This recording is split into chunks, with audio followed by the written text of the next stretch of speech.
Hello दोस्तों जैसा कि आप सभी को मालूम है कि निष्ठा प्रशिक्षण कार्यक्रम गतिमान है। इसी क्रम में आज से आपको 3 नए मॉड्यूल प्राप्त हो चुके हैं और इनका प्रशिक्षण आपको करना है। आपका प्रशिक्षण अबाध रूप से चलता रहे, किसी प्रकार की समस्या ना हो, इस बात को ध्यान में रखते हुए मैं इस वीडियो में कोर्स 4 शिक्षण अधिगम प्रक्रिया में जेंडर आयामों का समाकलन से संबंधित प्रश्नोत्तरी लेकर आया हूं। दोस्तों, इस प्रश्नोत्तरी को सही हल करना बहुत ज़रूरी है, क्योंकि इसमें जो मार्क्स आपको मिलेंगे वो आपकी सर्विस बुक में एंट्री होंगे, तो कम से कम 60% मार्क्स लाना ज़रूरी है। इसीलिए मैं आपके लिए यह वीडियो बना रहा हूं और चैनल पर अपलोड कर रहा हूं। दोस्तों, अगर आपको मेरा यह वीडियो पसंद आए तो मेरे चैनल को सब्सक्राइब कर लीजिएगा, बेल आइकन को प्रेस कर दीजिएगा और इसे दूसरे मित्रों को शेयर भी कीजिएगा। तो इसमें कुल 10 प्रश्न हैं। तो आइए दोस्तों, हम देखते हैं कि प्रश्न क्या हैं और उनके जवाब क्या होंगे। हाँ तो दोस्तों, जैसा कि आप देख पा रहे हैं, पहला प्रश्न आपकी स्क्रीन पर आ गया है।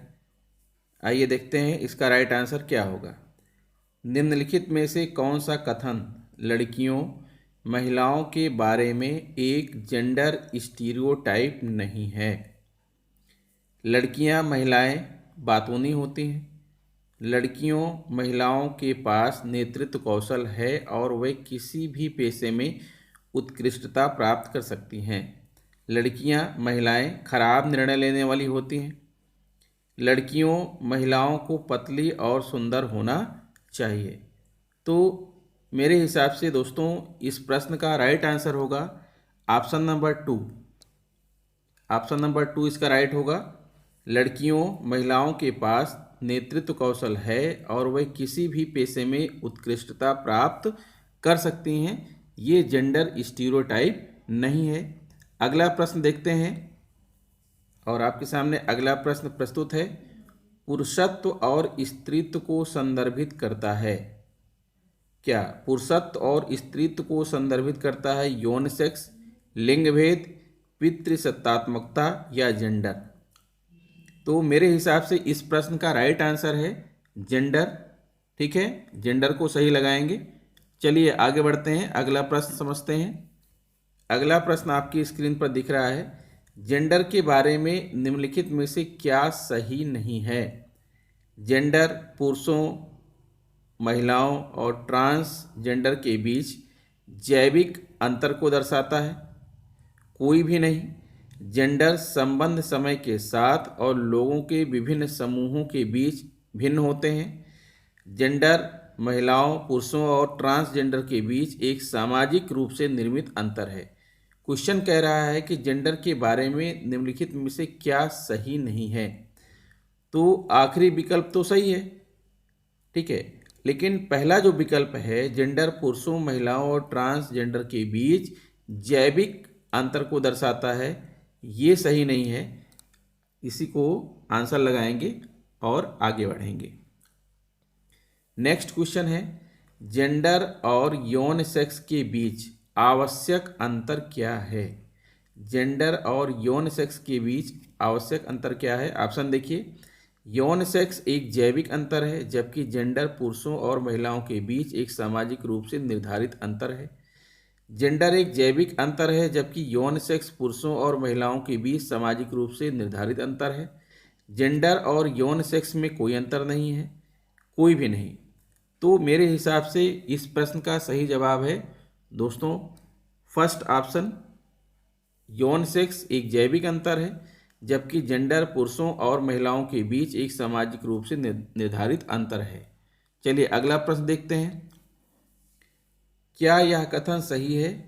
राजनीति में सत्ता और अधिकार के पदों को संभालने में पुरुषों की तुलना में महिलाएं कम सक्षम हैं। हाँ, वे भावनात्मक रूप से कमजोर हैं और निर्णय लेने में सक्षम नहीं हैं। नहीं, वे सत्ता और अधिकार के पदों को संभालने में पुरुषों की तरह ही सक्षम हैं। हाँ, महिलाएं घर के काम करने के लिए अधिक अनुकूल हैं। हाँ, महिलाओं को जैविक रूप से कमजोर यौन सेक्स माना जाता है। तो दोस्तों, इस प्रश्न का राइट आंसर होगा ऑप्शन नंबर 2। नहीं, वह सत्ता और अधिकार के पदों को संभालने में पुरुषों की तरह ही सक्षम हैं। नेक्स्ट क्वेश्चन की तरफ बढ़ते हैं और देखते हैं अगला प्रश्न क्या है। निम्नलिखित में से कौन सा कथन जेंडर मिथक नहीं है, पहचाने। लड़कों के लिए विज्ञान और तकनीकी है। दूसरा, लड़कों और लड़कियों के बीच जैविक अंतर उनकी संज्ञानात्मक क्षमताओं से संबंधित नहीं है। लड़के तर्कशील होते हैं और लड़कियां तर्कहीन होती हैं। मेंस्ट्रुएशन के दौरान लड़कियों को रसोई में प्रवेश नहीं करना चाहिए। तो इस प्रश्न का राइट आंसर है दोस्तों ऑप्शन नंबर सेकंड, लड़कों और लड़कियों के बीच जैविक अंतर उनकी संज्ञानात्मक क्षमताओं से संबंधित नहीं है। अगला क्वेश्चन है, निम्नलिखित में से कौन सा कथन लड़कों पुरुषों के बारे में एक जेंडर स्टीरियोटाइप नहीं है। लड़के या पुरुष बच्चा पैदा करने के साथ साथ खाना भी बना सकते हैं। लड़कों पुरुषों को रोना नहीं चाहिए। लड़के पुरुष बेहतर चालक होते हैं। लड़का पुरुष परिवार के पालन करता है। तो दोस्तों इस प्रश्न का सही जवाब है ऑप्शन नंबर फर्स्ट, लड़के पुरुष बच्चा पैदा करने के साथ साथ खाना भी बना सकते हैं। ये जेंडर स्टीरियोटाइप नहीं है, इसलिए ये राइट आंसर है। नेक्स्ट क्वेश्चन देखेंगे, निम्नलिखित में से कौन सा कार्य लिंग भेद को नहीं दर्शाता है। परिवार की रोटी कमाने वाला होने के कारण रोहित अपने परिवार के लिए सभी फैसले लेता है। बंटी और उसके दोस्त आम तौर पर टॉय कार और टॉय गन के साथ खेलते हैं। शेफाली पर्वतारोही बनने के लिए प्रशिक्षण ले रही है। शारदा अपना ज़्यादातर समय रसोई में खाना बनाने में बिताती है। तो दोस्तों यहाँ पर लिंग भेद को कौन सा ऑप्शन नहीं दर्शाता है, ऑप्शन नंबर थर्ड, शेफाली पर्वतारोही बनने के लिए प्रशिक्षण ले रही है, ये आपका राइट आंसर है। अगला प्रश्न की तरफ बढ़ रहे हैं और देखते हैं आगे क्या आता है। आप देख पा रहे हैं निम्नलिखित में से कौन सा वाक्य सही है। महिलाओं का स्थान घर है। लड़के और लड़कियों के साथ बराबरी का व्यवहार किया जाना चाहिए। लड़के लड़कियों से अधिक मेहनती होते हैं। लड़कियों को स्कूल नहीं भेजा जाना चाहिए, वह शादी के लिए बनी है। तो इस प्रश्न का सही जवाब है दोस्तों ऑप्शन नंबर सेकंड, लड़के और लड़कियों के साथ बराबरी का व्यवहार किया जाना चाहिए, ये आपका राइट आंसर है। ठीक है, अगला प्रश्न है, निम्नलिखित में से कौन सा गुण लड़कों और लड़कियों दोनों के लिए सही है। सभी मेहनती, भावुक, स्वतंत्र। तो मेरे हिसाब से ये सारे गुण जो है दोनों के लिए सही हैं। लड़के भी ऐसा होते हैं, लड़कियां भी ऐसी होती हैं। तो यहाँ पर हम सभी को राइट टिक करेंगे। ठीक है, ये सही होगा। आगे बढ़ते हैं और देखिए आगे आपको दिख रहा है, यू जस्ट कंप्लीटेड प्रश्नोत्तरी 10 आउट ऑफ 10। मेरा जो नंबर है वो 10 में से 10 मुझे प्राप्त हो चुका है। तो दोस्तों मेरी वीडियो को आप देखते रहिए। अगर आप मेरे चैनल पर नए हैं तो मेरे चैनल को सब्सक्राइब कर लीजिए, बेल आइकन को प्रेस कर दीजिए और दूसरे मित्रों को इसे शेयर कीजिए और आप भी 10 आउट ऑफ 10 प्राप्त कीजिए। मेरी यह शुभकामना है। नमस्कार।